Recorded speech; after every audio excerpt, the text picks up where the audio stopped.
Hi friends, नौकरी platform में आपका स्वागत है। दोस्तों, इस वीडियो में हम आपको बताएंगे रीजनिंग के बहुत ही महत्वपूर्ण प्रश्नों के बारे में जो बार बार परीक्षाओं में पूछे जाते हैं। दोस्तों, जिस पैटर्न के क्वेश्चन हम करवाएंगे, इस तरह के क्वेश्चन सभी परीक्षाओं में इसी पैटर्न पर 2 से 3 क्वेश्चन पूछे जाते हैं और साथ ही हम इस तरह के प्रश्नों को सोल्व करने का बिल्कुल आसान तरीका बताएंगे ताकि परीक्षा में आपको रीजनिंग के क्वेश्चन जो है हल करने में कोई दिक्कत ना हो। और मेरे एक पर्सनल सजेशन है आपको, जो भी क्वेश्चन आप इस वीडियो में देखें उसको नोट जरूर करिएगा ताकि बाद में जब आप रिवीजन करें तो आपको कोई परेशानी ना हो। तो आइए शुरू करते हैं। पहला क्वेश्चन, फर्स्ट क्वेश्चन है, ये बहुत ही महत्वपूर्ण है और इस पैटर्न के जो क्वेश्चंस हैं आपको सभी परीक्षाओं में 1 या 2 क्वेश्चन देखने को मिलते हैं।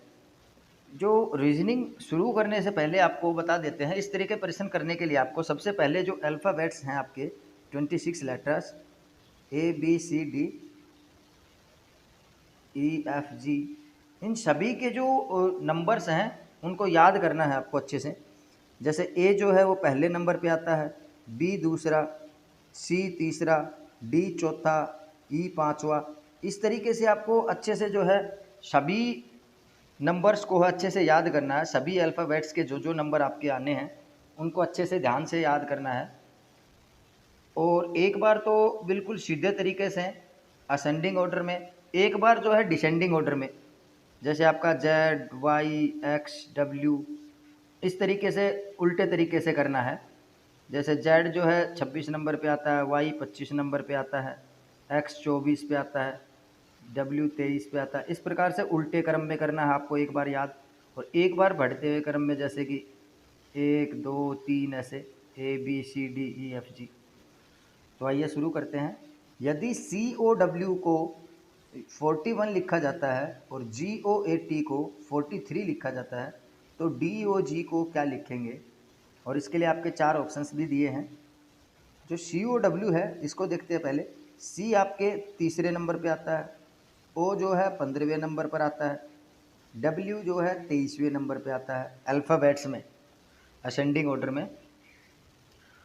और उसके जो बराबर में दिया है, उसका जो कोड दिया है वो 41 दिया है, 41 दिया है। तो इस क्वेश्चन में उसने किस पैटर्न को फॉलो किया कि जितने भी नंबर्स हैं उन सभी की संख्याओं को सीधे उसने ऐड किया है।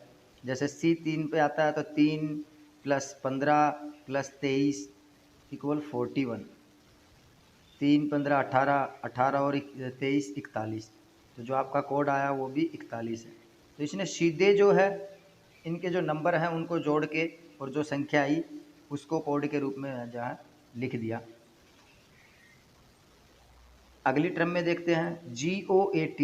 G आपके 7 नंबर पे आता है, O 15 नंबर पे आता है, A जो है फर्स्ट प्लेस पे आता है, T जो है 20 पे आता है। तो इन सभी को जोड़िए, 7 और 15 22, 22 और 1 23, 23 और 20 43, 43।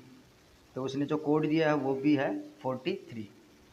अब इसी पैटर्न को फॉलो करते हुए हमें DOG के जो नंबर्स हैं इनको जोड़ के भी जो आगे का कोड जो है वो यहाँ लिखना है।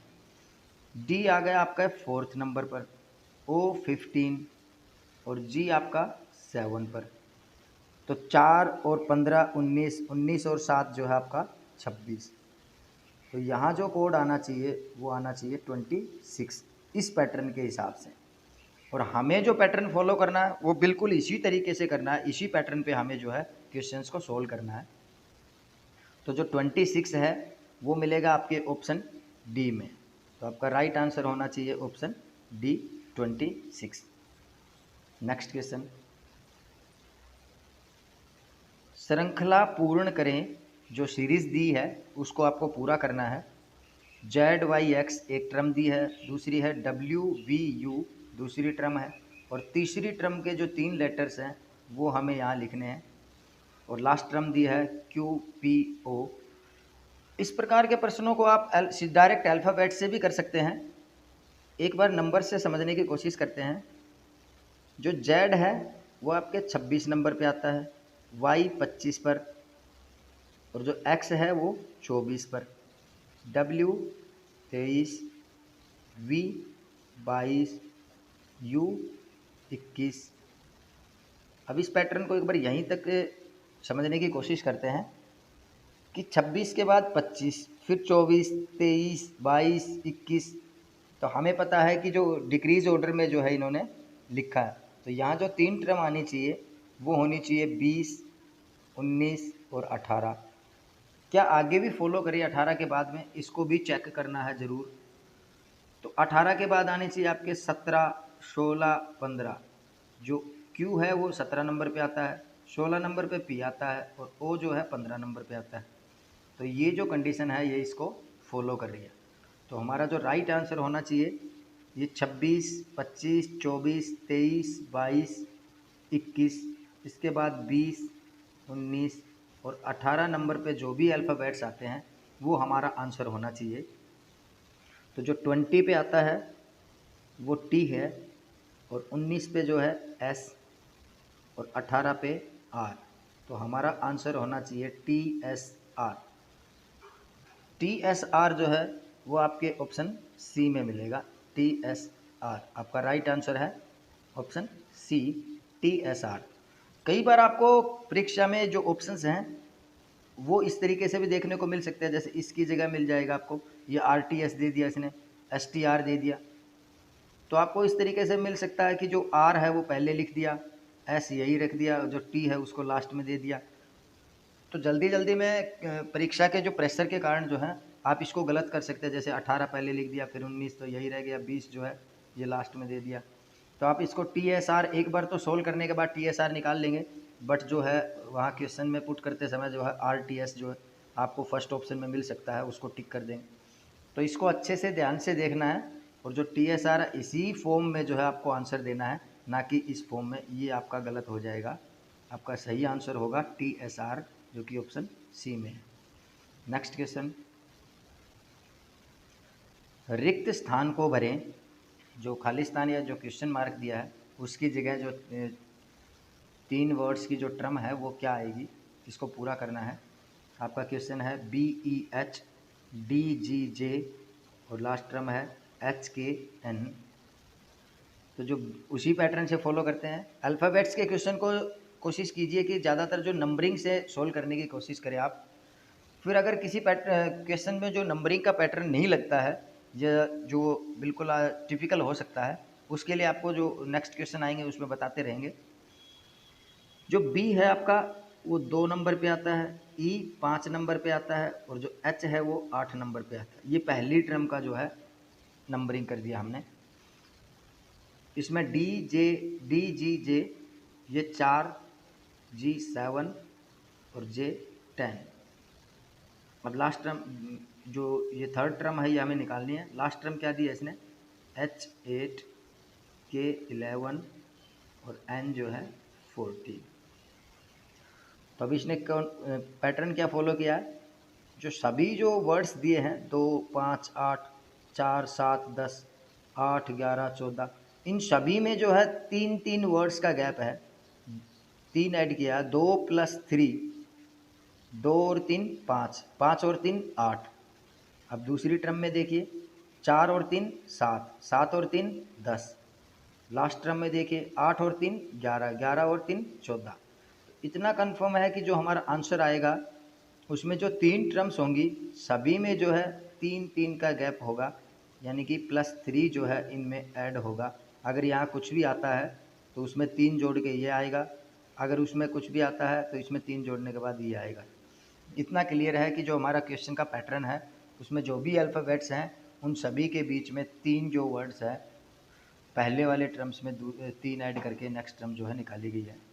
अब जो इसका फर्स्ट लेटर है वो आना क्या चाहिए, यहाँ क्या आना चाहिए, उसको देखते हैं। जो सभी टर्म्स हैं उनको पूरी टर्म्स को देखते हैं, पहले अक्षर को 2 फिर 4, 4 के बाद क्या आना चाहिए, उसके बाद आया 8। तो सभी में जो है इनमें 2 ऐड किया है +2, 2 और 2 4, 4 और 2 6, 6 और 2 8। तो यहाँ जो फर्स्ट टर्म आनी चाहिए हमारे आंसर की वो 6 आनी चाहिए। तभी जो है पहला जो वर्ड्स है सभी टर्म्स का वो बेसिकली जो पैटर्न है उसको फॉलो करेगा। तो एक बार पहले टर्म को सभी को मिटाने के बाद जो पहला टर्म है उसको लिखता हूँ अकेले से। बी जो है 2, डी 4, हमें ये टर्म का पहला अक्षर नहीं पता, इसका जो पहला अक्षर है वो है 8। तो हमने क्या किया, 2 + 2 4, 4 + 2 करेंगे तो 6 आएगा, 6 के +2 करेंगे तो 8 आएगा। तो हमारा जो ये आंसर आना चाहिए उसका जो फर्स्ट टर्म है वो 6 होना चाहिए। अब इतना क्लियर है कि जो 3 टर्म आएंगी हमारी आंसर की, उसमें जो पहला अक्षर है वो 6 है। उसके बाद इनके जो बीच में 3 जो वर्ड्स का गैप है, तो इसमें +3 करेंगे, यहाँ भी +3 करेंगे। 6 + 3 9, दूसरी टर्म हमारी 9 होगी। इसमें 3 ऐड करेंगे, 9 + 3 12। जो लास्ट टर्म होगी, जो लास्ट वर्ड होगा वो 12 होगा। तो हमारा जो आंसर है वो 6, 9 और 12 जो नंबर हैं उसमें आएगा। अब इसका अल्फ़ाबेट पे प्लेसेस देखते हैं। 6 नंबर पे आपका F आता है, 9 नंबर पे जो है I आता है और 12 पे जो है L आता है। तो हमारा आंसर जो है FIL होना चाहिए, जो कि आपके ऑप्शन बी में है, FIL। अभी उसने GIL भी दिया है, कभी कभी गलती से जो है जल्दी जल्दी में इस तरीके से टिक हो जाता है। आपको इस बात को अच्छे से और विशेष ध्यान से गौर करना है। पूरे वर्ड्स को रीजनिंग में जो इस तरीके के क्वेश्चन हैं उसमें जो ऑप्शंस जो हैं एक दूसरे से मिलते जुलते होते हैं। तो जो कैंडिडेट्स हैं वो फिलअप करते समय जल्दी जल्दी में 1-2 क्वेश्चन इस तरीके से गलत कर देते हैं। आपको इन क्वेश्चंस में विशेष ध्यान रखते हुए पूरे जो आंसर है उसको पूरे को मैच करके देखना है कि कौन से ऑप्शन में मैच हो रहा है। FIL, अगर आपने IL ध्यान में दे दिया तो यहाँ GIL है, जल्दी जल्दी में यहाँ FIP होता तो आप जल्दी जल्दी में FI देखते और P नहीं देखते तो ये क्वेश्चन गलत हो जाता। तो इस तरीके से आपको अच्छे से पूरे ऑप्शंस जो है मैच करके देखना है। नेक्स्ट क्वेश्चन,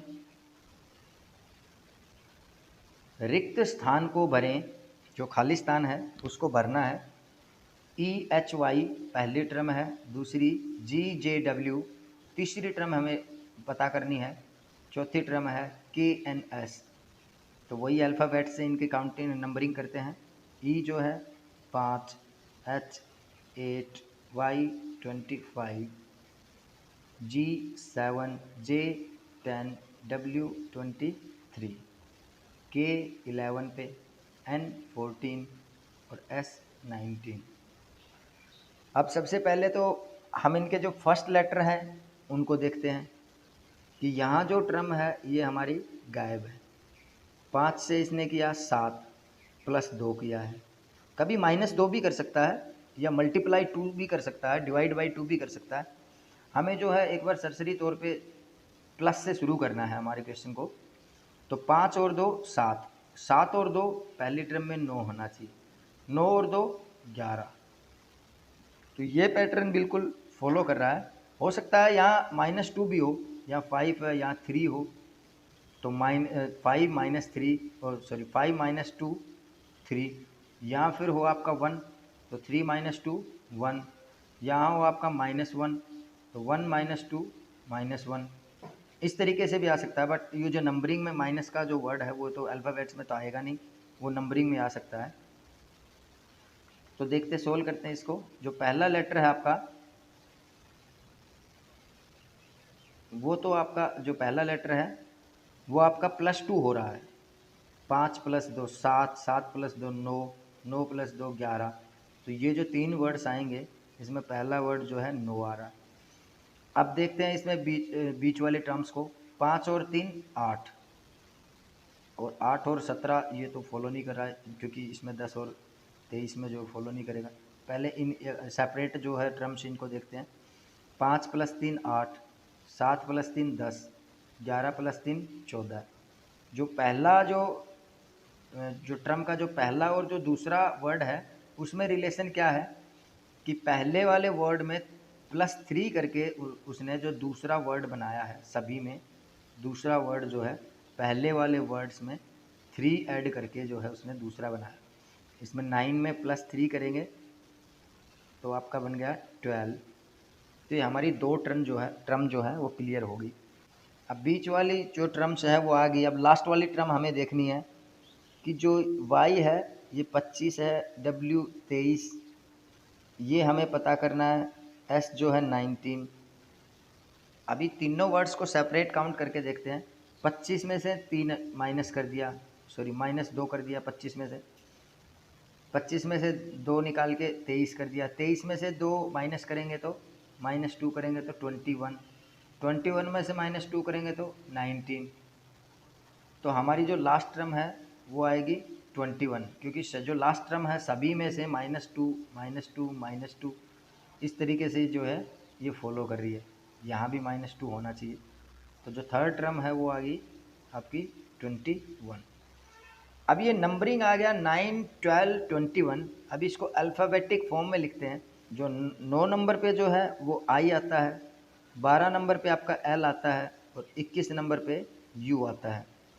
तो आपका आंसर होना चाहिए ILU और आपका राइट आंसर है option A ILU। Next question, लुप्त संख्या ज्ञात करें। जो संख्या यहाँ नहीं दी गई है उसका पता करना है आपको। टर्म्स हैं 2, 3, 8, 27 और 565। अब इसमें अल्फ़ाबेट्स वाले तरीके से भी कर सकते हैं कि अल्फ़ाबेट में जो हमने नंबरिंग की थी उसी पैटर्न से करके देखते हैं। तो 2 में फिर 1 ऐड कर दिया, 3, 3 में 5, 5 के बाद इसमें 19 कर दिया, 19 के बाद कितना करें, ये जो रिलेशन इसमें खास नज़र नहीं आ रहा। 2 फिर उसके बाद 3, 8, 27 ये हमें टर्म याद करना है, फिर 565। अब इसमें जो पैटर्न लगा हुआ है वो ये है कि जो 2 पहले नंबर पे जो संख्या है आपकी 2, उसको 2 को जो है 1 से गुना करके उसमें 1 ऐड कर दिया। 2 × 1 2 + 1 3। जो दूसरी टर्म आके हमारी जो है निकल के आ गई इससे, पहले वाले टर्म को 1 से गुना करने के बाद उसमें 1 ऐड कर दिया। अभी दूसरी टर्म जो है वो 3 से 8 होगी। जो 3 है दूसरी टर्म है, इसको दूसरी को 2 से तो गुना किया उसने और उसमें 2 ही ऐड कर दिया। 3 दूनी 6 + 2 8। दूसरी टर्म को 2 से गुना किया और 2 ऐड कर दिया। तीसरी टर्म जो है 8, इसको 3 से गुना किया उसने और इसमें 3 ऐड कर दिया। 8 3 24 और 3 27। तो जो पहली टर्म थी उसको, पहली वाली टर्म को 1 से गुना किया और 1 ऐड कर दिया। दूसरी को 2 से गुना किया, 2 ऐड कर दिया। तीसरी को 3 से गुना, 3 ऐड कर दिया। चौथी को 4 से तो गुना करना है और 4 ही उसमें ऐड करना है। तो 27 × 4 + 4, तो आपका 27 × 4 108 + 4 112। 112 जो है चौथी टर्म का आ गया आपका, कि चौथी टर्म को 4 से गुना किया है और 4 ऐड कर दिया। 27 चौके 108 + 4 112। अब हमारा जो आंसर होना चाहिए वो 112 है, 112। अब चेक करके देखते हैं जो यहाँ 112 है वो लास्ट पैटर्न को भी फॉलो करता है या नहीं। तो ये पहले नंबर पे इसको पहले नंबर वाले को 1 से गुना 1 जोड़ दिया, दूसरे को 2 से गुना 2 जोड़ दिया, तीसरे को 3 से गुना 3 जोड़ दिया, चौथे को जो है 4 से गुना करके 4 जोड़ दिया, पाँचवें को 5 से गुना करने के बाद 5 जोड़ के देखते हैं कि 565 आता है कि नहीं आता है। तो 112 जो 5वीं टर्म है, तो इसको जो है 5 से गुना किया हमने और इसमें 5 ऐड कर दिया, तो 565 आता है कि नहीं आता है। 112 और मल्टीप्लाई 5 आपका आ गया 560 + 5 565। तो हमारा जो लास्ट टर्म है वो भी 565 है। तो मीन्स जो 5वीं टर्म है उसको 5 से गुना करने के बाद उसमें 5 ऐड कर दिया। प्यारे दोस्तों, हमें आशा है कि हमने जितने भी क्वेश्चन आपको करवाए हैं वो बिल्कुल आपको अच्छे से समझ आए होंगे। यदि क्वेश्चन में फिर भी कोई प्रॉब्लम है, कोई दिक्कत है किसी क्वेश्चन में, तो आप कमेंट सेक्शन में जाके इसको कमेंट कर सकते हैं। और हमने जो क्वेश्चन का जो पैटर्न लिया है, जिस तरीके के क्वेश्चंस आपको करवाए हैं, ये सभी क्वेश्चंस आपके प्रीवियस क्वेश्चन पेपर्स में से लिए गए हैं और इसी पैटर्न पे जो है आपके परीक्षाओं में बार बार क्वेश्चन पूछे जाते हैं। दोस्तों, अगर आप हमारे चैनल पे नए हैं तो प्लीज़ लाइक, शेयर और सब्सक्राइब ज़रूर करें। साथ ही जो बेल आइकन है उसको भी दबा लें, ताकि जब भी हम कोई नया वीडियो अपलोड करें उसका नोटिफिकेशन आपको तुरंत मिल जाए। Thanks for watching our video. Thank you.